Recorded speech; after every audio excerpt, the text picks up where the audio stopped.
இந்நாட்களிலே நான் போதித்த வண்ணமாக ஒரு திருச்சபையிலே தொடர்ந்து ஆசீர்வாதத்தை குறித்து போதித்து கொண்டிருக்கிறேன்.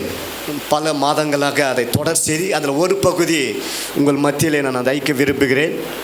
ஏனென்றால் தேவன் கொடுத்த அந்த உலகத்தில் ஆசீர்வாதமான அந்த நன்மைகளை நாம் எப்படி வெற்றிகரமாக சுதந்திரித்துக் கொள்வதை குறித்து வேதம் நமக்கு எப்படி போதிக்கிறது என்பதை குறித்து சுருக்கமாக உங்கள் மத்தியில் நான் சொல்ல விரும்புகிறேன். வெற்றியுள்ள வாழ்க்கைக்கு பல காரணங்கள் இருக்கலாம், பல வழிகள் இருக்கலாம். ஆனால் வேதம் சொல்லுகிற ஒரு முக்கியமான ஒரு வழி தான் இன்றைக்கு நாம் ஆராய்ந்து பார்க்க போகிறோம்.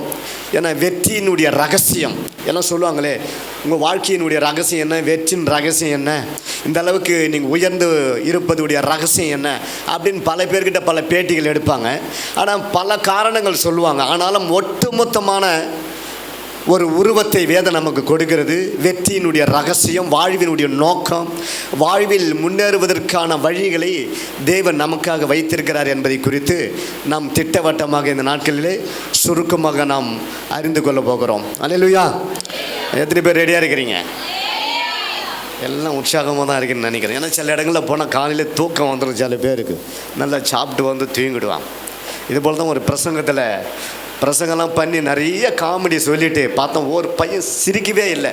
இவ்வளோ ஜோக் அடிச்சு எல்லாம் சிரிக்கிறாங்க, ஒரு பையன் மட்டும் சைலண்ட்டாக இருக்கிறான். எனக்கே சந்தேகமாக, என்னடா அது இவனை அசைக்கே வைக்க முடியல அப்படின்னு நினச்சான். சரி, பிரசங்கெல்லாம் முடிச்சுட்டு போயிட்டு கேட்டேன், என்ன தம்பி இவ்வளோ எல்லாம் சிரித்தாங்க, நீ மட்டும் சிரிக்கலைன்னு கேட்டேன். பக்கத்தில் சொல்கிறாங்க, பாஸ்டர் அவருக்கு காது கேட்கல பாஸ்டர். என்ன இல்லையா, காது கேட்கல. அப்போ தான் எனக்கு புரிஞ்சுதான், ஓஹோ இப்படியெல்லாம் ஆட்கள் இருக்கிறாங்களா.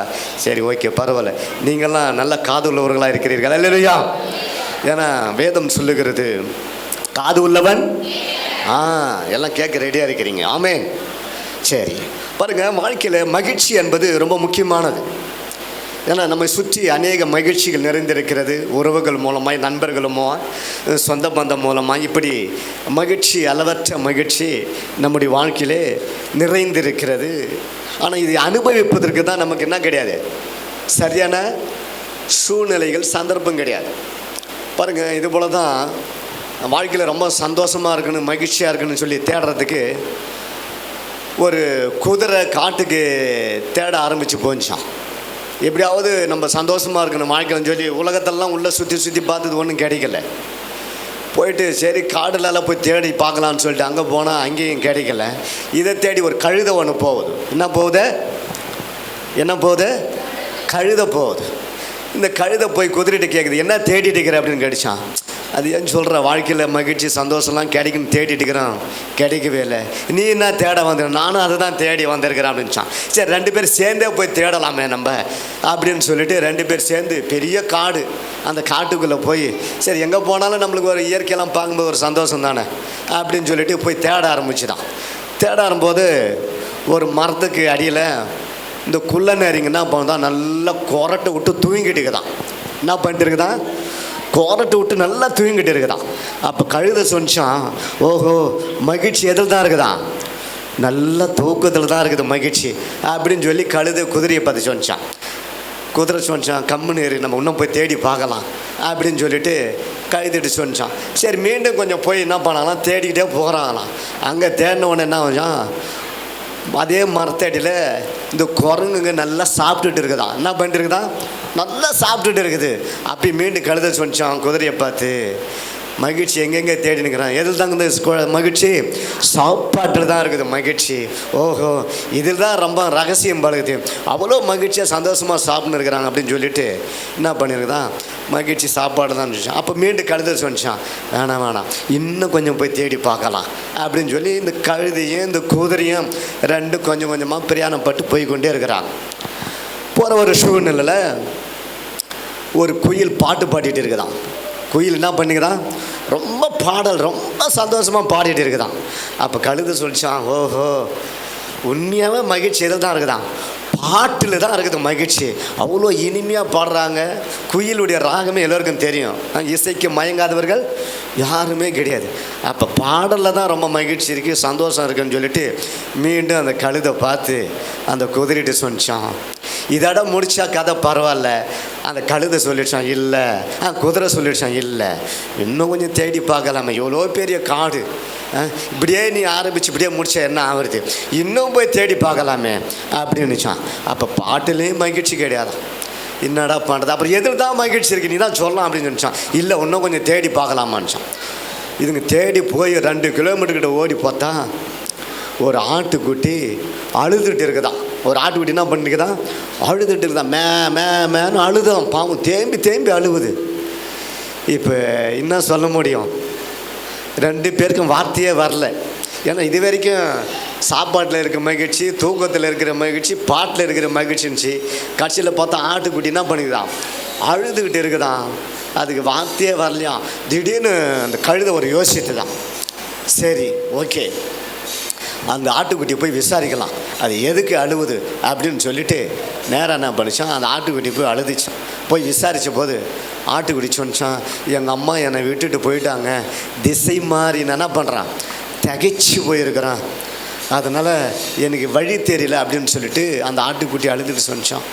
அப்போ இந்த கழுதை சொன்னான் குதிரைக்கிட்ட, இது எப்படியாவது நம்ம கண்டுக்கு பிடிச்சி போய் என்ன பண்ணலாம், தாய்கிட்ட விட்டுடலாம் அப்படின்னு சொல்லிட்டு இந்த கழுதை ஒரு தீர்மானம் எடுத்தது. சரி ஓகே வா போகலான்னு சொல்லிட்டு இந்த ஆட்டுக்குட்டி இழுத்துக்கிட்டு 2 பேரும் போகிறாங்க. போயிட்டு திசையை போயிட்டே இருக்கிறாங்க. போகிற வழியில் கடைசியில் தூரத்துலேருந்து அங்கே அம்மாவை பார்த்துடுச்சு. சத்தம் வந்துடுச்சு. மேனு சத்தம் வந்த உடனே இதுக்கு ஒரு சந்தோஷம், யாருக்கு, ஆட்டுக்குட்டிக்கு ஒரு சந்தோஷம். ஐயோ என் தாய் எங்கே குரல் கேட்குது அப்படின்னு சொல்லிட்டு என்ன பண்ணுச்சு, இவங்க 2 பேரை விட்டுட்டு அது ஓடிடுச்சு. கடைசியில் ஓடி போய் தாய்கிட்ட போய் தட்டி தழுவி கிழுவி பால் குடித்த உடனே அதுக்கு ஒரு பெரிய சந்தோஷம். அப்போ தான் சொன்னிச்சான் அந்த கழுதை, அண்ணாச்சி குதிரை அண்ணாச்சி, தூக்கத்துலேயும் சந்தோஷம் இல்லை, சாப்பாட்டுலையா நீங்கள் தான் சொல்லணும், சாப்பாட்டுலையா பாட்டுலையா, அப்போ எதில் தான் சந்தோஷம். இப்போ புரிஞ்சுக்கிச்சான். இப்போ தான் கழுதிக்கே ரொம்ப தெளிவாக புரிஞ்சுக்கிச்சான். பாருங்கள், திசை மாதிரி கிடந்த அந்த ஆட்டுக்குட்டி தன் தாயை பார்த்த உடனே என்ன ஆயிடுச்சான், பெரிய சந்தோஷம் வந்துடுச்சான். இதை பார்த்த உடனே இவங்களுக்கு ரொம்ப சந்தோஷம். இதுலேருந்து நம்ம என்ன கற்றுக்கிறோன்னா, மற்றவர்களுக்கு உதவி செய்வதில் தான் நமக்கு பெரிய சந்தோஷம். அல்லேலூயா. கரங்களை தட்டி நன்றி செலுத்தலாமா? பாருங்க, வாழ்க்கையில் என்னத்தான் ஆயிரம் நம்ம சம்பாதிச்சாலும் நம்ம சேர்த்து வச்சாலும் மற்றவர்களுக்கு நாம் உதவி செய்வதில் தான் நமக்கு மிகுந்த ஆனந்தம், மிகுந்த சந்தோஷம். பாருங்க, இப்போதான் அதுக்கு விளங்குனிச்சான். நம்ம அங்கங்கே ஓடி ஓடி தெரிஞ்சுட்டு இருக்கிறோம், இருக்கிற இடத்துல நமக்கு என்ன ஆகுது, சந்தோஷம் கிடைக்கிறது. அல்லேலூயா. அப்போ பாருங்கள், வேதம் நமக்கு தெளிவாய் கற்றுக் கொடுக்கிறது. இந்த வேலை குறித்து நான் போதித்து கொண்டிருக்கிறேன் பல மாதங்களாக. ஒரு திருச்சபையில் 4வது வாரமாக ஒரு அதான் சொல்லப்போனால் தாம்பரம் பகுதியிலே ஒரு திருச்சபையில் நான் போதித்து கொண்டிருக்கிறேன். அதில் ஒரு பகுதி தான் உங்களுக்கு நான் சொல்ல விரும்புகிறேன். இந்த வேலை ஏன் நான் செய்யணும், வேலை செய்வதற்கான நோக்கம் என்ன அப்படின்னு சொல்லி பல பேருக்கு பல கேள்விகள் எழும்பலாம். ஆனால் வேதம் நமக்கு திட்டவட்டமாக போதிக்கிறது, வேலை என்பது தேவன் கொடுத்த நமக்கு ஒரு பெரிய திட்டம். ஏன் வேலை செய்யணும்னா, தேவனே வேலை செய்கிறார் இந்த உலகத்தில். 6 நாளும் யார் வேலை செய்கிறாரு, தேவனே இறங்கி இந்த உலகத்தில் ஃபீல்டு ஒர்க் பண்ணுறாரு. ஆண்டவரே 6 நாளும் வேலை செய்கிறார். 7வது நாள் என்ன பண்ணுறாரு, ஓய்வு நாள், ரெஸ்ட் டே ஒரு நாள் இருக்குது. இன்றைக்கி அரசாங்கத்துலேயும் அதை தான் இருக்குது. இன்றைக்கி அரசாங்கத்திலே தேவன் கொடுத்த அந்த பெரிய திட்டம், மாஸ்டர் பிளானிங் அப்படின்னு சொல்லுவாங்க. மகா பெரிய திட்டத்தில் ஒரு திட்டம் தான் இது, வேலை. இந்த வேலையில் பாருங்கள், தேவன் 6 நாளும் மனிதனுக்கு தேவையான அனைத்தும் என்ன பண்ணுறார், ஆண்டவர் உண்டாக்குகிறார், உருவாக்குகிறார், படைக்கிறார். ஏன்னா மனிதனுக்கு உலகத்தில் என்னென்ன தேவையெல்லாம் இருக்கிறதோ அந்த தேவையெல்லாம் மனதிலே வைத்து தான் தேவன் என்ன பண்ணுறாரு, இந்த உலகத்தை சிருஷ்டிக்கிறார். ஏன்னா வேதம் அப்படி தான் சொல்லுகிறது. அப்போ நாம் செய்வது நோக்கம் என்ன, முதலாவது தேவன் வேலை செய்கிறார். அதனால் நம்ம என்ன பண்ணுறோம், வேலை செய்யணுமா செய்யக்கூடாதா, செய்யணும், வேலை செய்யணும், வேலை செய்யாமல் யாரும் இருக்கக்கூடாது. 2வது ஒரு பாயிண்ட்டு, வேலை நிமித்தமாய் தேவனுடைய குண அதிசயத்தை, அதாவது தேவனுடைய சுபாவத்தை நாம் வெளிப்படுத்துகிறோம்.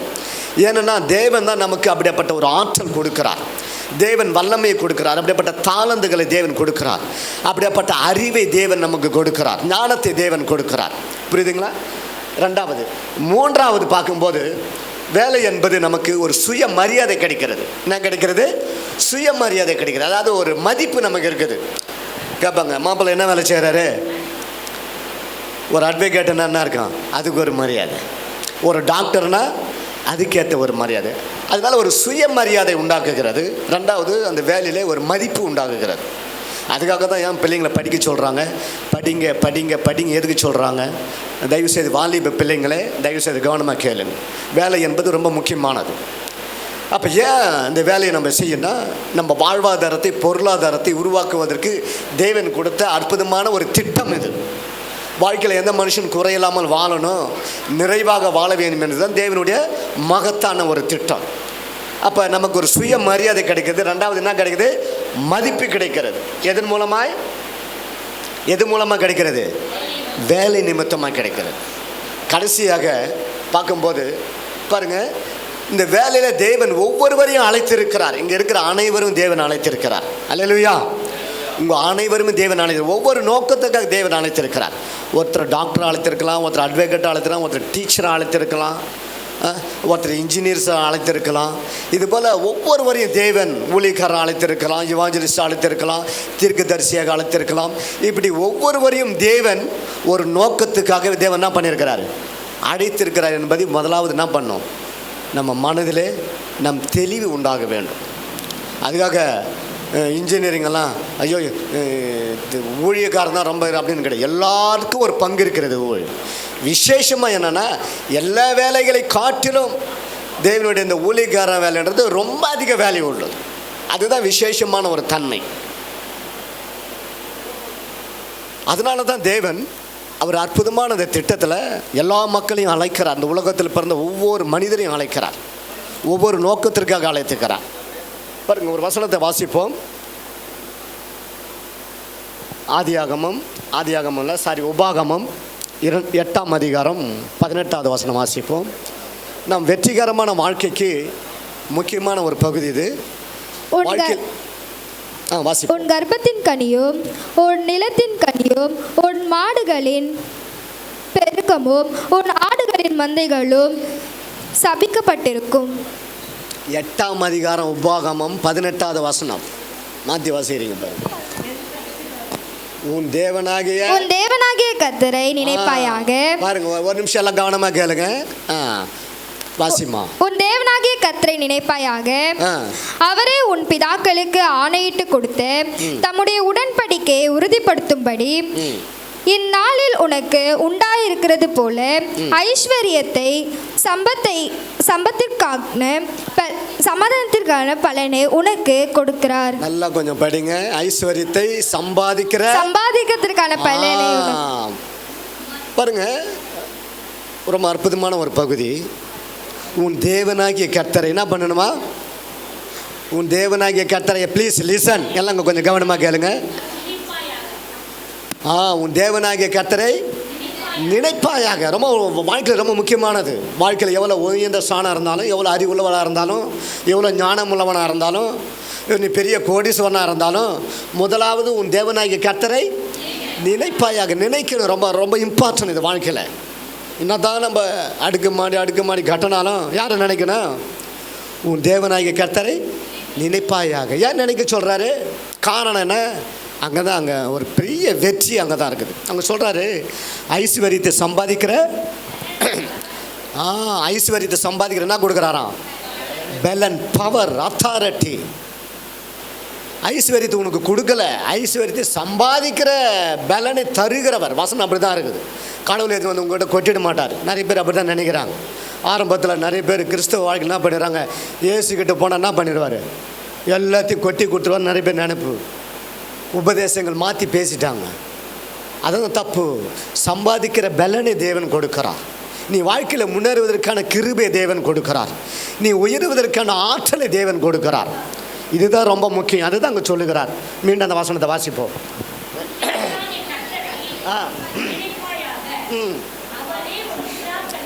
பிதாக்களுக்கு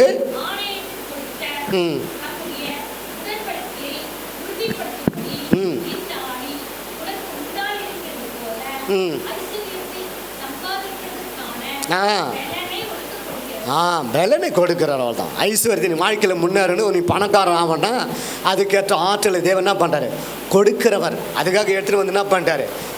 உள்ளே உட்காந்துட்டா இது வந்து ஆண்டவர் கொடுக்க மாட்டார். அது நல்லா தெளிவாக புரிஞ்சுக்குங்க. ஏன்னா நிறைய பேர் அப்படி தான் ஆண்டவரை நம்பி வந்து ஏமாந்து பின்மாற்றத்தில் போயிடுறாங்க. ஆனால் வேதம் தெளிவாக சொல்லுகிறது. பாருங்கள், சில கிராமங்கள்லாம் பார்க்கும்போது ரொம்ப டேலண்ட்டாக இருப்பாங்க. நீங்கள் 10 ரூபா கொடுத்தா 20 ரூபா உருவாக்குவாங்க. ரொம்ப டேலண்ட். அந்த கிராமத்தில் போய் பார்த்தா தெரியும். அந்த அக்காவை போய் பார்த்தா தெரியும். எந்த அக்காவை? பாஞ்சாலி அக்காவை போய் பார்த்தா தெரியும். அந்த அக்கா கிட்ட போனால் எல்லாம் கிடைக்கணுவாங்க. நீ கேட்குற பணமெல்லாம் யார்கிட்ட கிடைக்கும்? அந்த அக்கா கிட்ட கிடைக்கும். ஏன்னா டேலண்ட் பர்சன் அவங்க. அந்த 10 ரூபா 20 உருவாக்குங்க, 20 40 உருவாக்கும். அந்த அளவுக்கு டேலண்ட். நிறைய பேருக்கு இந்த பணத்தை உற்பத்தி செய்வதில், பெருக்கத்திலே ரொம்ப டேலண்ட்டாக இருப்பாங்க. படிப்பு இருக்காது, ஆனால் என்ன இருக்கும்? அதில் ரொம்ப டேலண்ட், திறமை உள்ளவரால் இருப்பாங்க. ஏன்னா தேவன் இதெல்லாம் கொடுக்குற ஒரு ஆற்றல் தான். இது தேவன் தான் கொடுக்குறார். அளவுக்கு மீறி தான் என்ன பண்ணக்கூடாது? அபகரிக்கூடாது. வட்டிக்கு மேலே வட்டி போட்டு மக்கள் என்ன பண்ணாது? மோசடி பண்ணிக்கூடாது. ஆனால் வேதம் போதிக்கிறது இந்த தாளந்து உள்ளவர்களை பற்றி புதிய ஏற்பாடு ரொம்ப தெளிவாக சொல்லுது. 1 தாளந்து கொடுத்தவன், 2 தாளந்து கொடுத்தவன், 5 தாளந்து கொடுத்தவன். இது எதுக்கு கொடுக்குறார் கடவுள்? பெருக்கத்துக்கு ஆண்டவர் கொடுக்குறாரு. சும்மா வச்சுக்கிட்டு உக்காந்து இருக்கிறதில்ல, மல்டிப்ளை பண்ணணும். நீ பெருக்கணும், நீ பெருக்கி வாழ்க்கையிலே சாதிக்கணும். இதுக்காகவே தேவன் என்ன பண்ணுறாரு? பல ஆப்பர்ச்சுனிட்டிகளை தேவன் வாய்ப்புகள் நமக்கு கொடுக்குறாரு. அதுக்காக வரத்தெல்லாம் என்ன பண்ணுறது? செலவு பண்ணியிருக்கக்கூடாது. வாழ்க்கையில் இதெல்லாம் ரொம்ப கற்றுக்கணும். கிறிஸ்தவர்களாகி நமக்கு அவங்களுக்கு என்னென்ன ஒரு பிலாசபி, ஒரு தத்துவம் என்னென்னா, என்ன இந்த உலகத்தில் நம்ம வாழ போகிறோம், கொஞ்ச நாள் தானே வாழ போகிறோம், இருக்க வரைக்கும் சந்தோஷமாக சாப்பிட்டு என்ன பண்ணிடலாம், போயிடலாமே அப்படின்னு நிறைய பேருக்கு தான் ஒரு கருத்து. யாருங்க வாழ போகிறாங்க? போதான் போகிறோம் ஒரு நாளைக்கு. ஆனால் அதுக்காக இப்படி வாழக்கூடாது. நமக்குன்னு ஒரு இமேஜ், மதிப்பை நம்ம உருவாக்கணும். எல்லா மனுஷன் போதான் போகிறான். ஆனால் அவர் கொடுத்த அந்த ஞானத்தை சரியாக நம்ம என்ன பண்ணோம்? பயன்படுத்த வேண்டும் நம்ம. அப்போ எதுக்கு ஆண்டவர் இப்படிப்பட்ட ஒரு தாளந்து கொடுக்குறாரு? 5, 2, 1 எதுக்கு கொடுக்குறாரு? உனக்குள்ளே இருக்கிற திறமைகள், ஆற்றல்கள், உனக்குள்ளே இருக்கிற அந்த அறிவு, ஞானம் எப்படி டெவலப் பண்ணுறது தான். சில பசங்களாம் பாருங்கள், படிக்கவே மாட்டாங்க சில பேர். ஆனால் எக்ஸாம் மட்டும் சூப்பராக எழுதிட்டு வராங்க. தெரியுமா உங்களுக்கு? எத்தனை பேர் அதை நம்பிக்கிறீங்க? எத்தனை பேர் நம்புறீங்க? படிக்கவே மாட்டாங்க சரியா, ஆனால் புக் எடுத்து அப்படியே பண்ணுற போல் தான் பண்ணுவாங்க. ஆனால் பார்த்தோன்னா பாஸ் பண்ணிட்டு வருவாங்க. தெரியுமா? எத்தனை பேர் பார்த்துக்கிறீங்க? அதில் ஒரு ஆள் நான். எங்கள் வீட்டில் எங்கள் அம்மா சொல்லுவாங்க, உன் 2வது ஆனால் வீண்டு வீண்டு படிக்கிறான்டா, புக்கெல்லாம் திரும்ப வயல்வெளியெல்லாம் உக்காந்து படிக்கிறான், மலையில் போய் உக்காந்து படிக்கிறான், காட்டிலலாம் உக்காந்து படிக்கிறான், நீ புக்கு வாசனையே உனக்கு கிடையாதுன்னுவாங்க. எனக்கு எதுக்கு புக்கு வாசனை? நான் ஏற்கனவே கிளாஸில் படிச்சுட்டு தான் வரேன் நான். எங்கள் அம்மா சொல்லுவாங்க, ஏன்னா படித்தாதான் அவன் பாஸ் பண்ணுவான்னு அவங்களுக்கு நினைப்பு. நான் பாருங்கள், வீட்டெல்லாம் அதிகம் எடுத்து படிக்கவே மாட்டேன் நான். ஸ்கூலோட சரி, எதுக்கு படினா ரொம்ப டஃப்பாக இருந்தால் தான் கொஞ்சம் எடுத்து என்ன பண்ணுவோம், ஒரு ஓரெல்லாம் படிப்போம். அதுக்காக போயிட்டு படித்து மீண்டும் இருக்கிற மூலி எல்லாமே சுத்தமாக போயிடும். அந்த ரகசியம் எனக்கு புரிஞ்சு போச்சு. ஊந்து படித்தாலும் என்னே கீழே ஊந்துடும் பழகுது. அந்த அளவுக்கு இது நான் புரிஞ்சுக்கணும். எங்கள் அம்மா அப்படி சொல்லுவாங்க, நீ படிக்க மாட்டேங்கிற, புக்கு எடுக்க மாட்டேங்கிற, நீ என்ன தேர போகிற, நீ இப்படியெல்லாம் எங்கள் அம்மா ரொம்ப பேனாத்துவாங்க. கம்முன்னு இருமா, ஏமா பேனாத்திரி கிடக்கிற அப்படி நான் சொல்லுவேன். நான் டே என்னடா படிக்கத்தாண்டா சொல்கிறோம், படிக்கிற இதம்மா. இதுக்காக ஒரு டைம் என்ன பண்ணுறது, எங்கள் அம்மா எதிர்க்கேன் அப்படியே எடுத்து சும்மா பப்பன்னு படிச்சுட்டு வச்சுட்டே போயிடுவேன். ஒரு 10 நிமிஷம், என்னடா படிச்சுட்டு நீ தானே படிக்க சொன்னால் நான் படிச்சிட்டோமா அப்படின்னு நான். ஆனால் பாருங்கள், +2 மட்டும் இல்லை, காலேஜ் வரைக்கும் ஃபெயில் ஆகாமல், அரியர் இல்லாமலே பாஸ் பண்ண வந்தேன் ஆளில். அல்லேலூயா. பாருங்கள், அரியரே கிடையாது. காலேஜில் வந்து நான் பிகாம் படித்து அப்புறம் இன்னும் படித்து செகண்ட் டிகிரிக்கு போனோம்.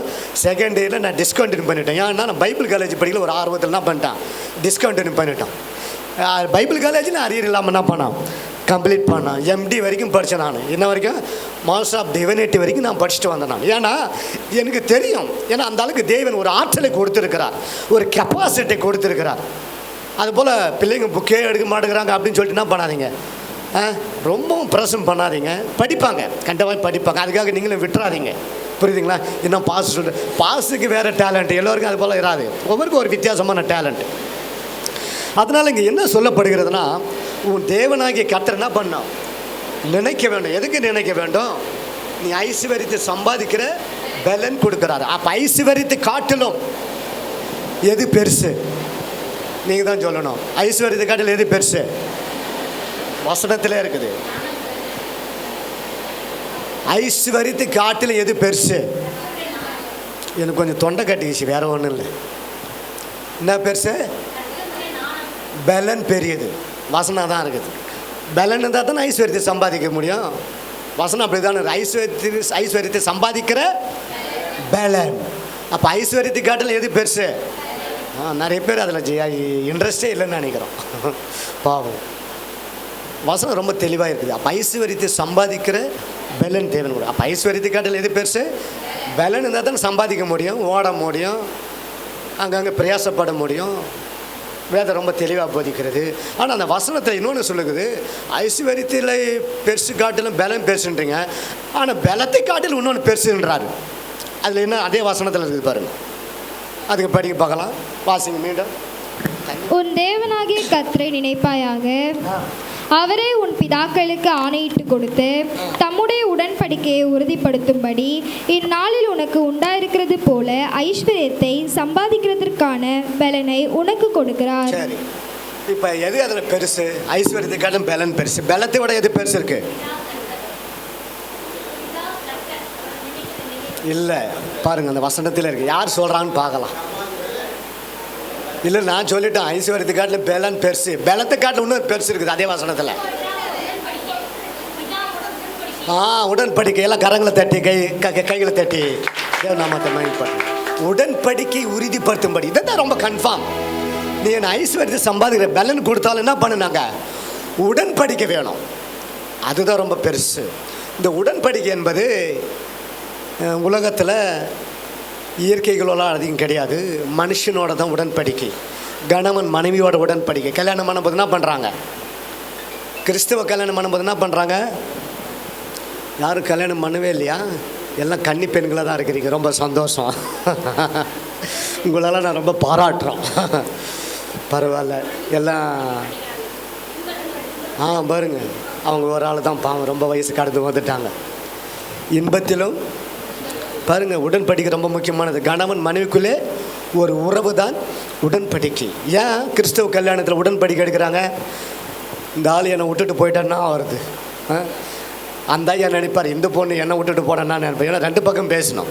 ஒரு பக்கம் பேசினா அப்புறம் மெஜாரிட்டி நீங்கள் தான் இருக்கிறீங்க, இருந்தாலும் நம்ம கொஞ்சம் சமமாக போயிடலாம். ஏன் உடன்படிக்கை பேசுகிறாங்க? ஒப்பந்தம், ரெண்டு பேருக்குள்ளேயும் ஒப்பந்தம் ரொம்ப முக்கியமானது. திருமண வாழ்விலே கணவன் மனைவிக்குள்ளே உடன்படிக்கை என்பது மிகவும் அவசியமானதாக இருக்கிறது. ஏன் அவசியம்? ஏன்னா ரெண்டு பேரும் உலகத்தில் வாழ போகிறோம், ரெண்டு பேரும் பல பிரச்சனைகளை சந்திக்க போகிறோம், ரெண்டு பேரும் வாழ்க்கையில் என்ன பண்ண போகிறோம்? வாழ போகிறோம் உலகத்தில். அதனால் உடன்படிக்கை ரொம்ப என்ன ஆகுது? அவசியமானது. ரொம்ப உடன்படிக்கையில் என்ன பண்ண முடியாது? 5வது நாள் கை விட்டு போயிடுவான். 5வது நாள் என்ன பண்ணிடுவான்? டைவர்ஸ் பண்ணிவிடுவானுங்க. ஆணும் சரி பெண்ணும் சரி அப்படித்தான். ஏன் அது இதோட பெரிய கூத்தாலாம் நடக்குது. கல்யாண மேடையில் என்ன ஆகிடும்? தாலி கட்டுற நேரத்தில் பொண்ணு எங்கே ஓடிடும்? எவனோ லவ் பண்ண பையன் கூட ஓடிடுமா? அப்படியெல்லாம் நம்ம நியூஸில் நிறைய பார்க்குறோம். அந்த காலத்தில் மீடியாவில் பார்க்க முடியல, இப்போ மீடியா இருக்கிறதுனால பார்க்குறோம். திருமண மேடையிலே கல்யாண பெண் உடனடியாக காதலனோட என்ன ஆயிடுச்சு? தப்பி ஓட்டம். பிரேக் நியூஸில் போடுவான், தப்பி ஓட்டம். பாவம், என்ன பண்ணுறது? இவ்வளோ லட்சியங்கள் போட்டு வாழ்க்கையில் என்ன இல்லை? லட்சியம் இல்லை. இதுக்கு தான் இந்த உடன்படிக்கை எடுக்கிறது. அப்போ உடன்படிக்கை என்பது வாழ்க்கையில் கஷ்டமும் நஷ்டமும் இன்பமும் துன்பமும் ரெண்டு பேருமே சேர்ந்து அனுபவிக்கணும். ஆரம்பத்தில் பரவாயில்லைங்க, இன்னைக்கு எவ்வளோ கஷ்டம் கொடுத்தாலும் பரவாயில்ல, ஒரு 10 வருஷம் ஓடும் நல்லா வண்டி. எப்படி இருக்கா? 10 வருஷம் ஸ்மூத்தாக ஓடும் வண்டி. அப்புறம் அதுக்கான தான் தெரியும், சனின்னு ஏன் தான் இந்த ஆளை பிடிச்சி என்னை கட்டினானே தெரியல என் அப்பா. இவர் புலம்புவார், ஏன் தான் இந்த பொண்ணை பிடிச்சி என்னை கட்டி கொடுத்தாங்களே தெரியல. ரெண்டு பேருமே புலம்ப வேண்டியதாக இருக்கும். உடன்படிக்கை எங்கே போயிடுச்சு யோசிச்சு பார்க்கணும். இது போல தான் ஒருத்தர் கேட்குறாரு, பிசாசு வீட்டுக்குள்ளே வராமல் இருக்கிறதுக்கு என்ன பண்ணணுமா அப்படின்னு கேட்டால், தாயத்து கட்டணுமா? என்ன கட்டணுமா? தாயத்து கட்டினா பிசாசு எங்கே இருக்கிற பிசாசெல்லாம் எங்கே வராதான்? உள்ளே வராதான். ஆனால் விளைகிற பிசாசு உள்ளே வராமல் இருக்கிறதுக்கு தாயத்து கட்டினா உள்ளே வராமல் இருந்தால் தாயத்து கட்டினா உள்ளே வராதான். ஆனால் பிசாசே உள்ளே வந்து வேலை செய்யணும் என்ன பண்ணணுமா? அது ஒருத்தன் சொல்கிறான், பிசாசு கூட நீ வாழணும் என்ன பண்ணணுமா? தாலி கட்டினா வாழான்றானா. பாருங்கள் எப்படியெல்லாம் கதை எடுக்கிறாங்க பாருங்க, எப்படியெல்லாம் வர்ணிக்கிறாங்க பாருங்க. ஏன்னா அந்த அளவுக்கு சமுதாயம் தள்ளப்பட்டு இருக்கிறது. ஒரு உடன்படிக்கை மறந்து எப்படியெல்லாம் பேசுகிறாங்க பாருங்க. நம்ம அப்படியெல்லாம் சொல்லக்கூடாது. இது உலகத்தான் சொல்கிற பிலாசபிக்கலாம். ஆனால் தேவன் உடன்படிக்கை கொடுக்குறார். எதுக்கு உடன்படிக்கை? கணவன் மனைவி இந்த உலகத்தில் 2 பேரும் கடைசி வரைக்கும் தேவனுடைய நியமங்களின்படி வாழ வேண்டும். கஷ்டத்திலையும் துன்பத்திலையும் வேதனையிலும் கடைசி வரைக்கும் இருக்கணும். அதான் வாழ்க்கை. ஏதோ பாதியில் ஒரு 5 வருஷம் வாழ்ந்துட்டு எனக்கு இந்த பொண்ணை பிடிக்கல, போவ அவளுடைய பேச்செல்லாம் எனக்கு சரியில்லைன்னு சொல்லிட்டு ஓடக்கூடாது. நின்று வாழ்ந்து காட்டணும். எத்தனை பேர் வாழுவீங்க? ஆமே, நின்று வாழ்வோம் நாங்களாம். அல்லேலூயா. ஏன் வாழ்வோம்? உடன்படிக்கையின் பிள்ளைகள் நம்ம கடைசி வரைக்கும் வாழ்ந்து சரித்திரத்தை படைக்கணும். புரியுதுங்களா? அவன் குடிகாரம் இருந்தாலும் பரவாயில்ல, அவன் எப்படி இருந்தாலும் பரவாயில்ல. நம்ம தமிழ்நாட்டு கலாச்சாரம், கல்யாணம் ஆனால் சில பேருக்கு சிரிப்பே வருது. பாவம் என் தாய்மார்களுக்கு. நீங்கள் ரொம்ப கணவன் மனது ரொம்ப நேசிக்கிறீங்கன்னு நினைக்கிறோம். பரவாயில்ல, கல்யாணம் கணவன் எங்க புல்லுக்கு போய் எங்கள் புருஷனை போய் ஒப்பிடுறீங்க. அவர் ஆலமரங்க. எப்படி? ஆமாம், அந்த பிளாஸ்டிக்கை நம்ம மாற்றிக்கலாம். புல்லானாலும் ஆலமரத்தை போல் இருப்பார். அவர் அரசு மரத்தை போல் ஸ்ட்ராங்காக இருப்பார். பாருங்கள், உண்மையாக நல்ல கலாச்சாரங்கள்லாம் இருக்குது நம்ம நாட்டில். ஏன்னா இந்த வேலை எதுக்கு தேவன் கொடுக்குறாருன்னா ஐஸ்வர்யத்தை சம்பாதிக்கிற பலனை அவர் கொடுக்குறார். அப்போ வாழ்க்கை பாருங்கள், அந்த காலத்தில் பாருங்கள், யூத பாரம்பரியத்தில் சொல்லப்படுகிறது, சாதாரண ஜனங்களே பெரிய கோடீஸ்வரனாக இருப்பாங்களாம். அவங்களே நாட்டுக்கு உதவி செய்வாங்க, கடன் கொடுப்பாங்க. யூத கலாச்சாரத்தில் சொல்லப்படுகிறது. அந்த புத்தகங்களை எடுத்து வாசிக்கும் போது ரொம்ப ஆச்சரியமாக இருக்கும். ஒரு குடும்பமே ஒரு தேசத்துக்கு கடன் கொடுக்குதான். அந்த அளவுக்கு ஐஸ்வர்யத்தை சம்பாதிக்கிற தேவன் என்ன பண்ணுறாரு? அப்படின்ற பலன் ஆற்றலை கொடுக்குறார் பாருங்கள். அப்போ வாழ்க்கையில் தேவன் வேலை செய்ய விரும்புகிறார். வேலை செய்யாமல் யாரும் என்ன பண்ணக்கூடாது? சோம்பேறி தயவு செய்து இருக்கக்கூடாது. வேலை கிடைக்கலன்னு சொல்லி யாரும் சுற்றின்னு இருக்கக்கூடாது. எதுக்காக சுற்றுங்க? வேலை கிடைக்கிற வரைக்கும் சுற்றிக்கிட்டே இருங்க. இதுதான் உன் வாழ்க்கையின் ஒரு பெரிய பொருளாதாரத்தை, உன்னுடைய ஐஸ்வர்யத்தை, உன்னுடைய செழிப்பை உண்டாக்குகிற ஒரு வழி தான் தேவன் கொடுத்துருக்கிறார். ஏன் நமக்கு வாழ்க்கையில் சில வறுமைகள் தரித்திரங்கள் ஏன் உண்டாகுதுன்னா, வாழ்க்கையில் வேலையில் நம்மளுக்கு ஒரு பெரிய பற்றாக்குறையாக இருக்கிறதுனால தான் நம்மளுடைய தேவையை நம்மளால் சந்திக்க முடியாமல் போகும். அதனால தான் நான் வேதம் போதிக்கிறது, வேலை செய்ய வேண்டும் என்று தேவன் கட்டளையாக கொடுக்கிறார். பாருங்கள், இந்த இன்னொரு வசனத்தை வாசிப்போம். அது உபாகமம் 8ஆம் அதிகாரத்தில் 9வது வசனம் வாசிங்க. அதில் தாழ்ச்சி இல்லாமல் அப்பம் புசிக்கத்தகாது. 28ஆம் அதிகாரம் உபாகமம் நான் சொல்கிறது. 8ஆம் அதிகாரம் கிடையாது, 28ஆம் அதிகாரம் 28.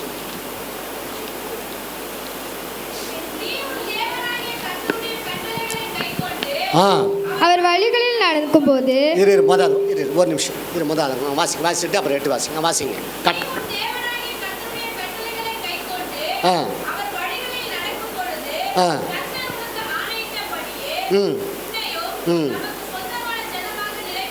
போதும். இப்போ நீங்கள் 8வது வாசிங்க.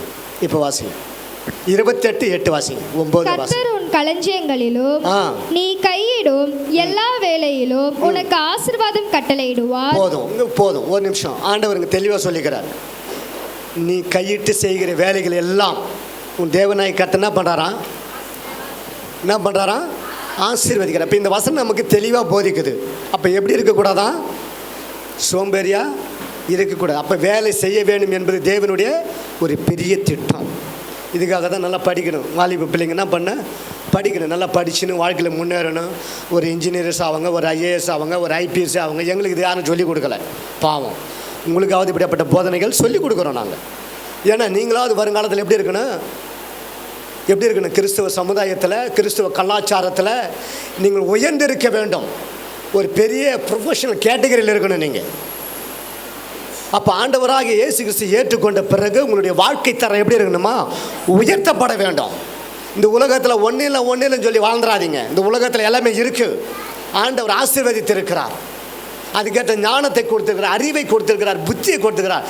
நம்ம தான் யூஸ் பண்ணணும். புத்தியை யூஸ் பண்ணணும். நம்ம கடவுளே கொடுப்பார்னு சொல்லிட்டு என்ன பண்ணாதீங்க, உட்காந்து இந்த முட்டால் ஆகக்கூடாது. வேதம் அதுதான் போதிக்கிறார். அப்போ ஐஸ்வர்யத்தை சம்பாதிக்கிற பலனை தேவன் கொடுக்கிறார். கையிட்டு செய்ய வேலைகள் எல்லாம் கடவுள் என்ன பண்ணுறான்? பிளஸ் பண்ணுகிறார் ஆண்டவர். அப்போ வேலை செய்யணுமா செய்யக்கூடாதா? செய்யணும். ஒரு இன்ஜினியர்ஸ் ஆகுங்க, ஒரு டாக்டர்ஸ் ஆகுங்க, ஒரு அட்வொகேட் ஆகுங்க. எல்லாமே ஒரு நல்ல நிலைமையில் வரணும். கிறிஸ்துவ சமுதாயத்தில், கலாச்சாரத்தில் எல்லாம் ஒரு என்ன பண்ணோம், ஒரு நல்ல கிரேடாக வளரணும். அதை தான் தேவன் எதிர்பார்க்குறாரு. அல்லேலூயா. ஆமாம், எனக்கு ஒரு 5வது படிப்பு போதும் பாஸ்டர்லாம் சொல்லக்கூடாது. +2 வரைக்கும் போதும் சொல்லக்கூடாது. படிங்க. இந்த படிப்பு தான் உன் வாழ்க்கையிலே மதிப்பை தீர்மானிக்கிறது. என்ன தீர்மானிக்கிறது? உன்னுடைய வேல்யூவை தீர்மானிக்கிறது. இது வேதம் போதிக்கிறது, நான் சொல்லலை, ஆண்டவர் நமக்கு சொல்லி கொடுக்கிறார். பாருங்க 9வது வசனம் வாசிங்கம்மா. 9வது வசனம் வாசிங்க.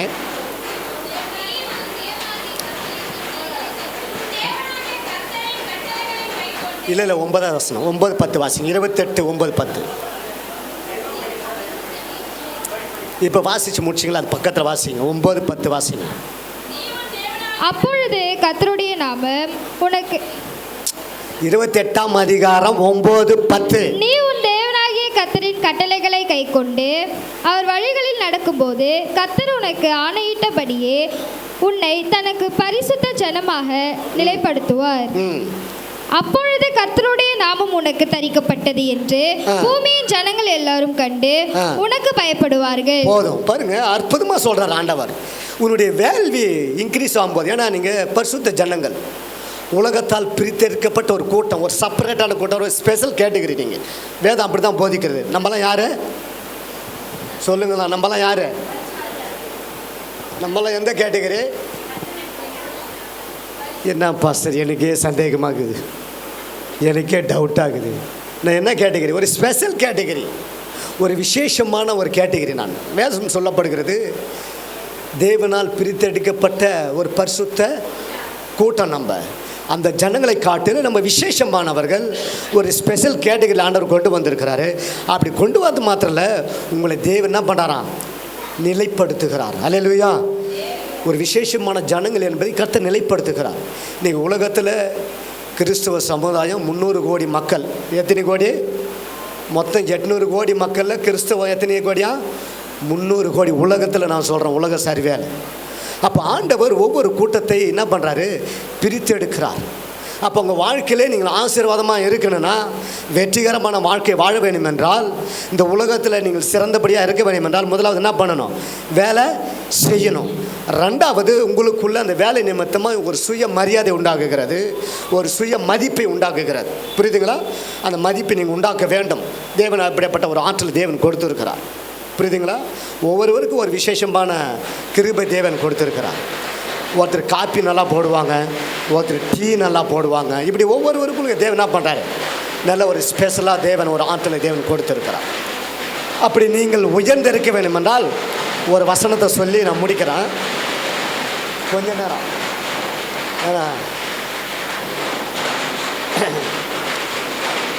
நம்ம தமிழகத்துக்கு ஒரு புதிய நாள். நீதிமொழிகள் 3ஆம் அதிகாரம் 9வது வசனம் வாசி. பரவாயில்ல, வாசி. நீதிமொழிகள் உன் பொருளாலும் உன் எல்லா விளைவின் முதற் பலனாலும் கர்த்தரை கனம் பண்ணு. பாருங்க, உங்க வாழ்க்கையில வெற்றியின் ரகசியம் நான் சொல்லி கொடுக்குறேன் பாருங்க. 1000 ரகசியம் இருந்தாலும் ஒரே ஒரு பேட்டர்ன் தான், ஒரே ஒரு மாடல் தான். பைபிள் ரொம்ப தெளிவாக சொல்லி கொடுக்குது. உன் வாழ்க்கையில் உயர்ந்திருக்க வேண்டும் என்றால், செழித்திருக்க வேண்டும் என்றால், உன் வாழ்வில் அநேக நன்மைகள் தேவன் கொடுக்க வேண்டும் என்றால், ஒரே ஒரு பிரின்சிபல் கோட்பாடுகள் என்னன்னா, அந்த வசனம் மீண்டும் வாசிமா. உன் பொருளாலும், நல்லா புரிஞ்சுக்குங்க, உன் பொருளாலும் உன் எல்லா விளைவின் முதற் பலனாலும், எல்லா விளைவின் முதற் பலனாலும் கர்த்தரை கனம் பண்ணு. யாரை கனம் பண்ணணுமா? இதுக்கு முன்ன வாசிச்ச வசனத்தில் என்ன இருந்தது? 8:18 என்ன வாசிச்சிங்க? உன் தேவனாகிய கர்த்தரை நினைப்பாயாக அங்கே சொல்லுது. இங்கே பாரு, சாலமோன் எழுதுறாரு. சாலமோன் பெரிய ஞானி, அறிவில், ஆற்றில், புத்தியில் ரொம்ப கூர்மையானவன். அவனுக்கு அதுக்கு அடுத்தது யாரா? கிடையாது. அப்படியேப்பட்ட சாலமோன் ஞானி ரொம்ப தெளிவாக சொல்கிறான், வாழ்க்கையில் முன்னேற வேண்டும் என்றால், ஐஸ்வர்யத்தை சம்பாதிக்கிற வேண்டும் என்றால், தேவன் உனக்கு கொடுக்க வேண்டும் என்றால், ஒன்றே உன்னை நீ முதல் தெரிஞ்சுக்கணும். என்ன செய்யணுமா? உன் தேவனாகிய உன் தேவனாகிய கர்த்தர் என்ன பண்ணுமா? கனம் பண்ண வேண்டும். எப்படி கனம் பண்ணணுமா? எப்படி கனம் பண்ண? நான் முடிக்க போகிறேன் சுருக்கமா. எப்படி கனம் பண்ணுமா? எல்லா விளைவு போல் அங்கே எல்லாம் சொல்கிறாரு. முடியுமா எல்லாம்? பாரு, சில பேருக்கு மனசே வரமாட்டேங்குது. எப்படி பாஸ்டர் எல்லாம் கொடுத்துட்டா எனக்கு எப்படி பாஸ்டர் அப்படின்னு நினைக்கிறேன். பாருங்கள், சமீபத்தில் சில ஆண்டுகளுக்கு முன்பாக நியூஸில் பிரபலமான ஒரு நியூஸ், நீங்கள் பார்த்தீங்களா என்னன்னு தெரியல. ஒரு பெரிய கோடீஸ்வரம், அவருக்கு இருந்த எல்லா சொத்தும் தான தர்மம் எழுதி கொடுத்துட்டார். ஏழை பிள்ளைங்களுக்கு நிறைய ட்ரஸ்ட்டு அப்படி இப்படின்னு சொல்லி எழுதி கொடுத்த உடனே அவருடைய நண்பர்கள் உறவினர்கள் எல்லாம் பார்க்குறாங்க, என்னடா உனக்கு பைத்தியம் போச்சா, நல்லா தானே இருந்த, இருக்கிற சொத்து எல்லாமே எழுதி போய் கொடுத்துட்டே என்ன ஆகுறது, உனக்குன்னு ஒன்று கூட எடுத்து வைக்கலடா அப்படின்னு சொல்லி எல்லாம் புலம்ப ஆரம்பிச்சிட்டாங்க. ஆனால் அவருக்கு ஒன்று தெரிஞ்சு போச்சு, வாழ்க்கையில் நான் இந்த அளவுக்கு முன்னேறி வந்த ஒரு காரணம், ஒரு கோட்பாடு, பிரின்சிபல் ரொம்ப முக்கியமானது. இந்த வசனத்தை பேஸ் பண்ணுறாரு அவர். பிரபலமான ஒரு கோடீஸ்வரன் உலகத்தில், இது பிரபலமாக நியூஸ்லேயே வந்தது, இது எல்லா எல்லா சேனல்லையும் டெலிகாஸ்ட் பண்ணாங்க. அவர் சொல்கிறாரு, இந்த வசனத்தை ரொம்ப மென்ஷன் பண்ணி சொல்கிறார். அந்த வசனத்தை வாசிங்க. அவர் சொல்கிறாரு பாருங்க, உன் பொருளாலும் உன் எல்லா விளைவின் முதற் பலனாலும் எல்லா விளைவின் முதற் பலனாலும் கர்த்தரை கனம் பண்ணு. கர்த்தரை கனம் பண்ணு. இந்த பேட்டர்னை, இந்த பிரின்சிபல் அவர் எடுத்துக்கிட்டார். ஆனால் எல்லாம் புலம்புறாங்க, உனக்கு என்ன ஆச்சு, பைத்தியமா ஆச்சு, எல்லாத்தையும் கொடுத்துட்டே உனக்கு ஒன்றும் கிடையாது அப்படின்னாரு. இல்லை, கடவுள் எனக்கு கொடுப்பார், கடவுள் எனக்கு கொடுப்பார். பாருங்கள், எல்லாத்தையும் தான தர்மம் பண்ணிட்டார். 1.5 வருஷத்தில் அவர் கொடுத்ததை காட்டிலும் பல மடங்கு தேவன் அவர் உயர்த்தினார். ஹல்லேலூயா. அதே டெலிகாஸ்ட் மீண்டும் பண்ணுறாரு. நான் எந்த அளவுக்கு விதைத்தனோ அந்த அளவுக்கு கர்த்தர் என்னை உயர்த்தியிருக்கிறார். ஹல்லேலூயா. ஏன்னா வாழ்க்கையில் முன்னேறுவதற்கு ஒரு முக்கியமான ஒரு கோட்பாடு, விதைப்பது ரொம்ப முக்கியமானது. விதைப்பது ரொம்ப முக்கியமானது. நீங்கள் விதைத்தால் தான் அறுவடை செய்ய முடியும். இதுதான் பிப்ளிக்கருடைய கான்செப்ட். பிப்ளிக்கு மாத்திரம் இல்லை, இந்த கான்செப்ட் தான் உலகத்தில் எல்லா இருக்கிற பிஸ்னஸ் மேனுங்களும் சரி எல்லாருமே எடுக்கக்கூடிய பெரிய ஆயுதம் இது தான். நீங்கள் விதைக்காமல் எதுவுமே என்ன பண்ண முடியாது, எதுவுமே பெற்றுக்கொள்ள முடியாது. ஏதாவது ஒன்று விதைக்கணும். நீங்கள் என்ன விதைக்கிறீர்களோ அதுதான் இது அறுக்க முடியும். அப்போ இங்கே சொல்கிறாரு பாருங்கள், உங்களுடைய எல்லா முதற் பலன், விளைச்சலுடைய முதற் பலன் என்ன பண்ண, எங்கே எடுத்துகிட்டு வரணுமா, யாரை கனம் பண்ணணுமா? ஆமாம், பாஸ்டருங்களை பண்ணுறீங்களோ இல்லையோ, யார் கனம் பண்ணணுமா? தேவனாகிய கர்த்தரை கனம் பண்ணணும். ஏன் அவர் கனம் பண்ணுறது, அவரை கனம் பண்ணுறது எதுக்கு கனம் பண்ணுறனா, யாரை கனம் பண்ணுற போல கடவுளை நீங்கள் கனம் பண்ணுறீங்க, அவரை கனம் பண்ணுறீங்க. ஏன்னா ஆண்டவர் எனக்கு பலத்தை கொடுத்தார், அறிவை கொடுத்தார், ஞானத்தை கொடுத்தார், நல்ல வேலையை கொடுத்தார், சம்பாதிக்கிற ஆற்றலை கொடுத்தார். இப்படிப்பட்ட கொடுத்த தேவனுக்கு நம்ம என்ன பண்ணணுமா, அவர் சமூகத்தில் எடுத்துகிட்டு வந்து நன்றி சொல்லுங்கள், தேங்க்ஸ் சொல்லுங்கள், கனம் பண்ணணும். அதுதான் கனவீனப்படுத்தாதீங்க ஆண்டவர். இந்த விஷயத்தில் நீங்கள் கனப்படுத்தும் போது உங்கள் வாழ்க்கை வெற்றிகரமான ஒரு வாழ்க்கை வாழ முடியும். ஹல்லேலூயா. நீங்கள் ஒன்றும் எழுதி வச்சுக்கோங்க. இந்த பிரசங்கத்தை கேட்டு உண்மையாக சொல்கிறோம், இதை நான் பல மாதங்களாக நான் ஒரு சபையில் போதிச்சுட்டு இருக்கேன். ஒருத்தர் நல்லா ஐடியில் வேலை செய்கிறவர், இதில் அவர் கொடுக்காம இருந்தார். எனக்கு இதை பற்றி எதுவும் தெரியாது. ஆனால் இதை பற்றி எனக்கு ஆண்டவர் சொன்னதெல்லாம் நான் போதிச்சுட்டு இருக்கிறோம். தொடர்ந்து பல மாதங்களாக போதிச்சு வரும்போது அப்புறம் அந்த ஊழியக்காரர் சொல்கிறாரு, ஐயோ இந்த நல்லா சம்பாதிக்கிறாங்க, ஆனால் கடவுளுக்கு கொடுக்குறதுல இந்த ஜனங்க மனசு வர்றதில்ல, கையை அப்படியே முடக்கி வச்சுட்டு இருக்கிறாங்க. ஆனால் ஜப குறிப்பு மட்டும் எப்படி வருதான், பாஸ்டர் ரொம்ப கஷ்டமாக இருக்குது, ஜாம் பண்ணுங்க பாஸ்டர், இங்கே வரணும் பாஸ்டர், ஜாம் பண்ணுங்க பாஸ்டர், என் பிள்ளைக்கு கல்யாணம் நடக்கணும், ஜாம் பண்ணணும் பாஸ்டர், இவ்வளோ தேவைகள் வரணும் பாஸ்டர், ஒருத்தங்கிட்ட வட்டி கூட்டணும் வரல பாஸ்டர், இப்படியெல்லாம் ஜப குறிப்பு வருதான் அந்த பாஸ்டருக்கு. ஆனால் இந்த வார்த்தைகளை கடந்து போகும்போது ஒரு பெரிய மாற்றம் உண்டானுச்சு. பாஸ்டர் சொல்கிறாரு, பாவம் அவ்வளோ சம்பாதிக்கிறாங்க ஜனங்க, நல்ல செழிப்புள்ள ஜனங்க தான், ஆனால் கடவுளுக்கு கொடுப்பதிலே மனது கிடையாது ஜனங்களுக்கு. அப்புறம் தொடர்ந்து இந்த போதனை போதிக்கும் போது சபைக்குள்ளே ஒரு பெரிய மாற்றம் உண்டானது. அப்புறம் அந்த நல்ல வேலை செய்யக்கூடியலாம் கடவுளுக்காக கொடுக்க ஆரம்பித்தார்கள். அப்புறம் அதுக்கான ஜப குறிப்பே குறைஞ்சி போச்சான். நான் ஒரு 3 மாதம் கேப் விட்டு போனேன் மீண்டும் அந்த திருச்சபைக்கு. ஏன்னா நான் வெளியில் போக வேண்டியதுனால போன உடனே அந்த பாஸ்டர் மீட்டு சொல்கிறார், ஐயா ரொம்ப சந்தோஷம், என்ன ஐயா மொட்டையாக சந்தோஷன்ற, இல்லை நீங்கள் எடுத்த போதனைகள் எங்கள் சபைக்கு ரொம்ப வளர்ச்சி அடைந்தது, மக்களும் வளர்ச்சி அடைந்தாங்க, ஆசீர்வதிக்கப்பட்டார்கள். அது மூலமாக திருச்சபை என்ன ஆகுது, ஆசீர்வதிக்கப்பட்டது, திருச்சபை வளர்ந்து கொண்டு இருக்குதுனால. காரணம் என்ன, மக்களுக்கு சொல்ல வேண்டிய விஷயத்தை நம்ம என்ன பண்ணணும், சொல்லிக் கொடுக்கணும். எல்லாம் கஷ்டப்படுறாங்க தான், கஷ்டப்படாத மனிதர்கள் யாரும் கிடையாது. ஆனால் இதே இடத்துல போயின்னா ஒரு நாளைக்கு எத்தனை டீ சாப்பிட்றோம் நம்ம, இன்றைக்கி 12 ரூபாய் ஆயிடுச்சு, 5 ரூபாய் ஆயிடுச்சு. கடவுளுக்கு கொடுக்கறதுல மனசு வராது. ஆனால் டீக்காரங்கிட்ட கொடுத்து ஒவ்வொரு நாள் பாய்சனை உள்ளே ஏற்றிருக்கிறோம். நம்ம டீ குடிக்கிறதெல்லாம் பாய்சன் போல. அது ஏன் நான் சொல்கிறேன்னா, கர்த்தர் வேலை கொடுத்து உங்களை ஆசீர்வதிக்கணும்னா நீங்கள் கனப்படுத்தணும். எல்லா விலையும் முதற் பண்ண ஃபஸ்ட்டு குவாலிட்டி, ஃபஸ்ட்டு எட்டுமே கடவுளுக்கு நம்ம என்ன பண்ணோம், முதல் தரமான பலிகளை, முதல் தரமான காணிக்கை யாருக்கு கொடுக்கணும், கடவுளுக்கு கொடுக்கணும். கீஞ்சு நோட்டெல்லாம் தூக்கிட்டு வந்து எதில் போடக்கூடாது? காணிக்கை பேட்டில் போடக்கூடாது. நிறைய இடத்துல அப்படித்தான் கீஞ்சு செல்லாத பைசாலாம் காணிக்கை பேட்டில் கிடக்கும். பாவம். நான் கடவுள் அந்த அளவுக்கு கேவலம் உள்ள கடவுள். நம்முடைய தேவனுடைய தரம் என்ன தெரியுமா? அப்போ நம்மளும் அது போல தான் இருக்கணும். புரியுதுங்களா? அப்போ தேவனுக்கு கொடுப்பதிலே நீங்கள் என்ன பண்ணணும்? உற்சாகமாய் வர வேண்டும். அதுதான் மல்கியாவில் சொல்கிறாரு, உற்சாகமாக கொடுக்கிறவனத்தில் தேவன். ஆமாம், ஏன்னா அந்த மனசு எதிர்பார்க்குற. ஏன் கடவுள் இந்த ஒரு ஆப்பர்ச்சுனிட்டி கொடுக்குறான்னா, நிறைய ஜனங்க இப்படியெல்லாம் இருக்கிறாங்க. அதுக்காக தான் இந்த பகுதி அவர் கொடுக்குறார், பகிரங்கமாக கொடுக்குறார். பழைய ஏற்பாட்டு புத்தகத்தில் கடைசி புத்தகம் அதுதான் ரொம்ப பகிரமாக சொல்கிறாரு. நீ என்னை கொண்டு சோதிச்சு பாரு, என்ன பண்ணி பாரு, ஆசீர்வதிக்காமல் இருக்கிறேன் என்னை பாரு. ஒரு சான்ஸ் கொடுக்குறாரு. இது வந்து ஒரு சான்ஸ் தான் நமக்கு. அப்போ தேவன் நமக்கு கொடுத்த அந்த சம்பாதியத்திலிருந்து, கொடுக்குற அந்த பலத்திலிருந்து கர்த்தருக்காக நம்ம என்ன பண்ணணும்? கொடுப்பதற்கே முன் வர வேண்டும். உன் தேவனாகி கர்த்தரை நினைப்பாயாக. எப்படி நினைக்கிறீங்க? போடக்கூடாதுன்னு நான் நினச்சிக்கிறீங்க. இந்த மாதம் வேணாம், அடுத்த மாதம் பார்த்துக்கலாம்.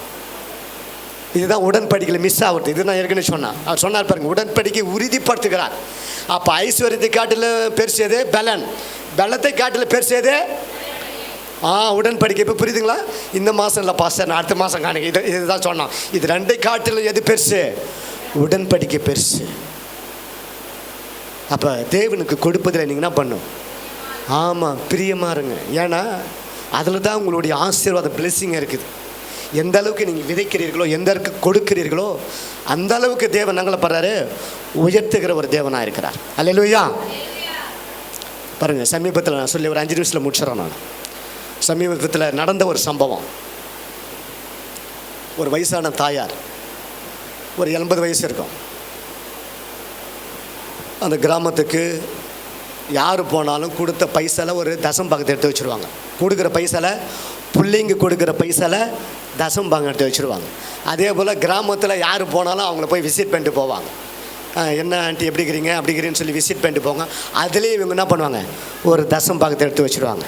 அதே போல் கிராமத்தில் ஏதாவது நெல் விளைஞ்சாலும் எது கொடுத்தாலும் அதுலேயும் ஒரு தசம் பாகத்தை எடுத்து ஓரமாக வச்சுடுவாங்க. எல்லாத்துலேயும் இவங்க தசம் பாகத்தை எடுத்து வச்சுட்டே இருப்பாங்க.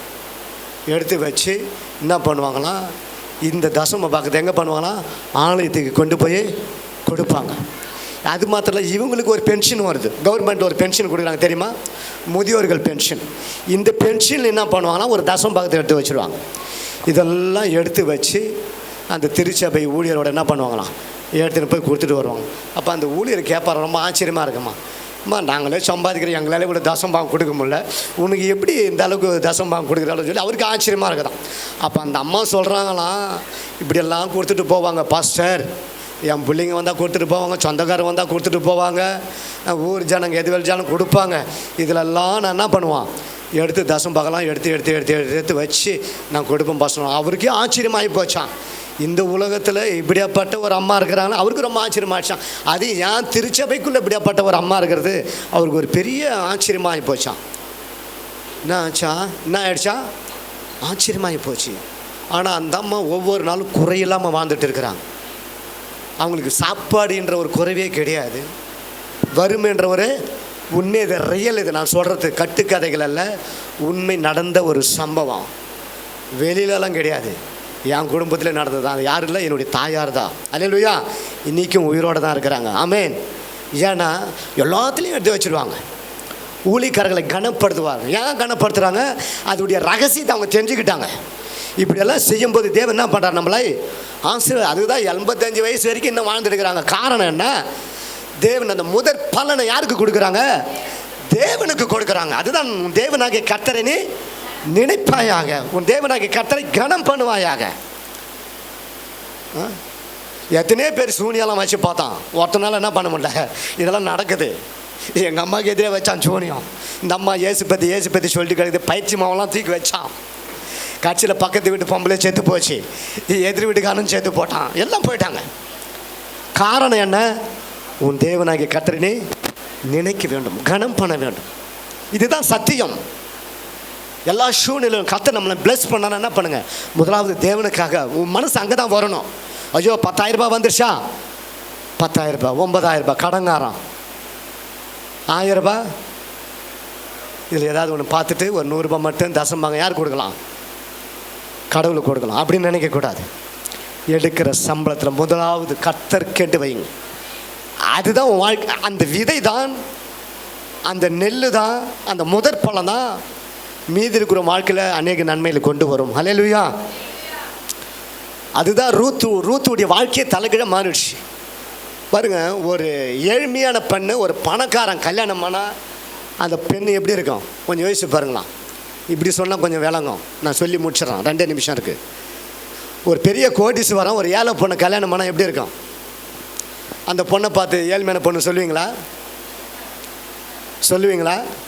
சொல்ல மாட்டீங்க. அவ்வளோதான், அவள் பணக்காட்சி தான். அந்த பொண்ணு ஏழ்மைன்னு சொல்லவே முடியாது. காரணம் என்ன?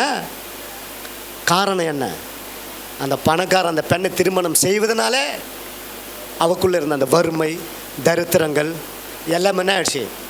மாறிவிட்டது. புரியுதுங்களா? அதுபோல தான் நம்ம ஆண்டவராகிய தேவனுக்குள்ளே நம்ம வாழும்போது தான், கிறிஸ்துவுக்குள்ளே வாழும்போது தான், ஐஸ்வர்ய சம்பந்தராகிய ஆண்டவருக்குள்ளே நம்ம வாழும்போது தான் இப்படிப்பட்ட தன்மையில் நம்மளால் மாற்றப்படுவோம். ஹல்லேலூயா. எத்தனை பேர் நம்புறீங்க? ஆமென். அப்போ முதல் பலனை கடவுளுக்கு கொடுங்க, தேவனுக்கு கொடுத்து பாருங்க. கை என்ன பண்ணாதீங்க, நீட்டை இப்படி போகாதீங்க, இப்படி கொடுங்க. அதான் நம்ம நாட்டில் சொல்லுவோம், கொடுக்குற கையே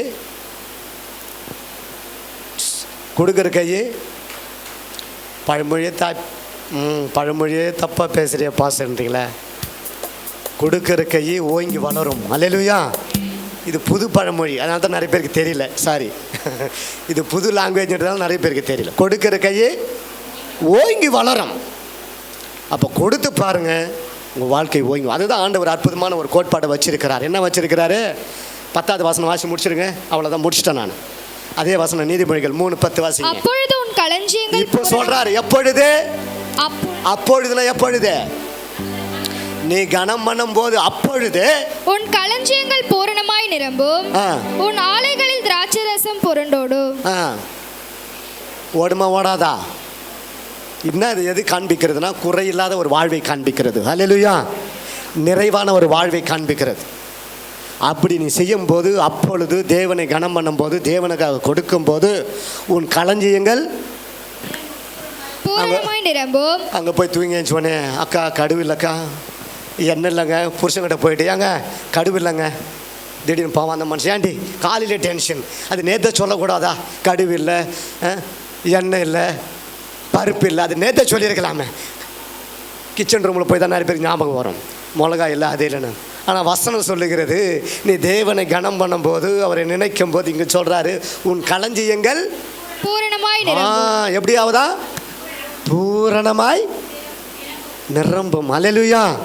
அந்த இடத்துல பூரணம் என்பது நிறைவை குறிக்கிறது, குறையில்லாத ஒரு வாழ்வை குறிக்கிறது. தேவனை கனப்படுத்தும் போது, தேவனுக்கு முதலிடத்தை கொடுக்கும்போது நம்முடைய வாழ்வு எப்படி இருக்குமா? குறையில்லாமல் இருக்கும். நிறைவான ஒரு வாழ்வை, பரிபூர்ணமான ஒரு ஆசீர்வாதத்தை நம்ம பெற்றுக்கொள்ள முடியும். எத்தனை பேர் நம்புறீங்க? அல்லேலூயா. இந்த பிரின்சிபலில், இந்த கோட்பாடுக்குள்ளே நீங்கள் வாழ்ந்து பாருங்களா, நிச்சயமாகவே நான் உங்களுக்கு சொல்கிற போதிக்க, நான் அப்படி வாழ்ந்துருக்கிறதுனால தான் உங்களுக்கு நான் போதிக்கிறேன். நான் புரியுதுங்களா? கடவுளுக்காக நம்ம செய்யும்போது, அவரை கனப்படுத்தும் போது நிச்சயமாய் நிறைவான ஒரு பலனை நம்மளால் அனுபவிக்க முடியும். அல்லேலூயா. அதுதான் சங்கீதக்காரன் சொல்கிறான், கர்த்தர் என் மேய்ப்பராக இருக்கிற நான் தாட்சியை அடைவதில் குறைபடுவதில்லை. ஏனென்றால் என்ன பண்ணுறாரு? அவர் என்னை புல்லுள்ள, அப்புறம் அடுத்தது பாருங்க எவ்வளோ அற்புதமாக இருக்குது. ஒரு வசனமெல்லாம் வாசிக்க அப்படியே நமக்குள்ள ஒரு எப்படி ஒரு எனர்ஜி பவரே உண்டாகுது பாரு. அதனால் உங்கள் வெற்றியின் ரகசியம், உங்கள் வாழ்க்கையின் ரகசியம், உங்கள் வேலையில் உண்மையாக இருங்க. உங்கள் வேலையில் ஒரு மதிப்பை நீங்கள் வெளிப்படுத்துங்க. உங்கள் வேலை நிமித்தமாய் தேவன் பார்க்குறார் என்கிற ஒரு சூழ்நிலை வேலை செய்யணும். ஓனர் பார்க்குறான், மேனேஜர் பார்க்குறான்னு பார்க்காதீங்க. தேவன் என் வேலையை பார்க்குறார். அப்படியேப்பட்ட ஒரு உணர்வோட வேலை செய்யும்போது தான் வேலையில் உங்களுக்கு டென்ஷன் இருக்காது. இவன் பார்க்குறான், அவன் பார்க்குறான்னு பார்த்தா தான் உங்களுக்கு டென்ஷன் அதிகமாக இருக்கும். புரியுதுங்களா? கர்த்தர் என்னை பார்க்குறார் வேலையில், அதன் மூலமாக நாமத்தை நான் மகிமைப்படுத்தணும். அதன் மூலமாக என்னுடைய வேல்வி, என்னுடைய மதிப்பை நான் என்ன பண்ணணும்? காண்பிக்கணும். என் சுய மரியாதை நான் காண்பிக்கணும். வேலை நிமித்தமாக, அந்த வேலை நிமித்தமாக என்னுடைய வருமானத்தை நான் என்ன பண்ணணும்? பெருகி கொள்ள வேண்டும். அப்போ இதுக்கெல்லாம் காரணம் என்ன? ஐஸ்வர்யத்தை சம்பாதிக்கிற பலன் யார் கொடுக்குறாரு? தேவன் கொடுக்குறார். நமக்கும் அவருக்கும் உள்ள ஒரு உடன்படிக்கை இருக்கிறது. இது உறவு சார்ந்த ஒரு உடன்படிக்கை. என்ன உடன்படிக்கை? உறவு சார்ந்த உடன்படிக்கை. இதில் நீங்கள் வாழும்போது கர்த்தர் நிச்சயமாக பெரிய காரியத்தை செய்வார், உங்களை ஆசீர்வதிப்பார். தேவனுக்காக நீங்கள் விதையுங்கள், விதைத்தால் நாம் அறுவடை செய்வோம். இந்த கோட்பாடோடு நீங்கள் வாழுங்க, கர்த்தர் மகத்தான வெற்றிகளை உங்களுக்கு கொடுப்பார்.